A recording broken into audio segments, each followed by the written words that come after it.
now is on party politics. If we don't get the construction or the foundation right, you can't expect to get right the rest of the structure. And I want to go to the issue of political parties right now.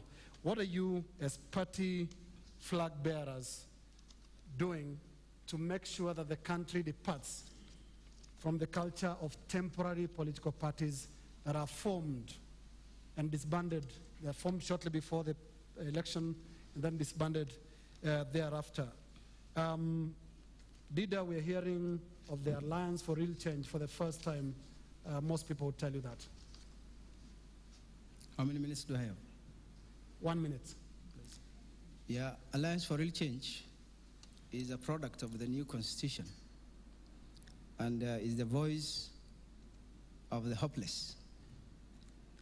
What we have in mind is working with the registrar of political parties, the IEBC, to ensure that the code of conduct and peace prevails in this nation.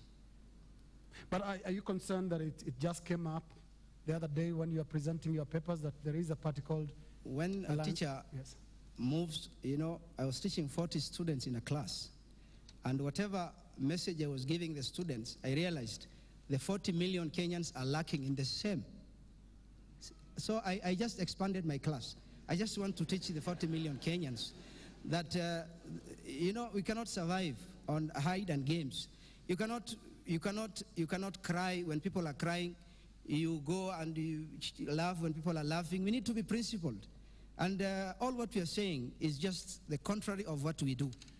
So I tried, we registered this party to clean up the legislature and the executive. But when I saw all aspirants mad of money, I was just gesturing where money is, and I told them we have, because all candidates were arguing that why should I go for a certificate of good conduct, chapter 6 of the Constitution, when it has been scrapped by what Kenyans refer to as vultures. So when we realized that the legislator cannot be corrected at this particular time, and then I thought we should base on the executive, and then for the next 5 years work on how we can work on. So how old is your party? Yeah. How old is your party? My party, in terms of thoughts, we are very old because. Okay, thank you very much. In paper. Thank you very much. Your time is up. Let's give 2 minutes to Professor Kiriapi to talk about parties. Yes. RBK, Restore and Build Kenya, is a party. It's a grassroots party that many of us formed, professionals, people who just wanted to do politics differently. And we were not afraid not to be branded as, non-starters in terms of the political game. But we wanted to stick to the values of restoration, of the values of this country, hope to our young people, empowerment to everybody, a party of integrity where leadership can be trusted. And we build this, and I'm very glad because in terms of efficiency of organization, we are actually an example of how a grassroots organization can grow and be something with minimal resources. All of you knew that I was a public official, I was a civil servant. You have 10 seconds, Professor. Let me just quickly ask you, if you are defeated, if you don't become president, will RBK remain in place? But it is already remaining in place. It refused to join alliances to get lost. So it is a party beyond the election. It's a part of the future. Thank you, Honorable Kenyatta. TNA, Jubilee. As many of you know, I was the chairman of KANU for a good number of years. But after disagreements within the party that we were unable to resolve, I found it necessary to start my own political party in order to be able to group together with other individuals, other like-minded individuals, and to build on a platform where we would have issues drive our agenda. It is unfortunate, but the KANU party was not willing to open itself up to alliances at that time with other parties, which I thought was necessary. We needed to start reducing the number of parties that we had in order to be able to come up with parties that are able to focus on issues, fewer parties that we can build, strengthen, build structures around. And that is why when we formed our party, immediately we embarked to try and look for partners who we could at least enter into this election with and build on and hopefully merge to create a strong political foundation that would be issue-based and that would be able to survive personalities or individuals for that matter. Thank you very much. 2 minutes up. Honorable Kenneth. Kenya National Congress is one of the oldest parties. It was formed at the advent of multi-party politics in 1992. And I'm hoping that we can develop ideology so that the party can continue surviving as it has survived in the last 20 years and survive many more years thereafter. I was a little disappointed when Parliament passed the party hopping date from October to January 4th. Then again, nearer January 4th, Parliament again shifted the party hopping date to 18th of January. And beyond that, we are aware that the Registrar of Political Parties was still allowing party shift after the 18th of January.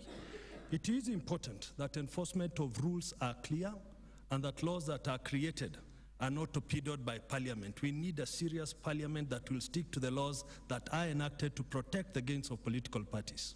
I'll give you an additional 30 seconds just to explain to viewers and people watching this debate why you would pick a party that is from the days as back as 1992. What ideological link between your thoughts and that of KNC did you follow? You just picked it as a vehicle of the election? No, I actually picked KNC quite about 4 years ago. And we've been working with the German Foundation to try and create an ideology party-based. And therefore, we've been very, very clear. I do not hold any position. And KNC should survive as it has survived in the last 20 years, and many more years beyond my stay as its party leader for this presidential election. Honorable Mudavadi. Yes, thank you. Your philosophy on parties.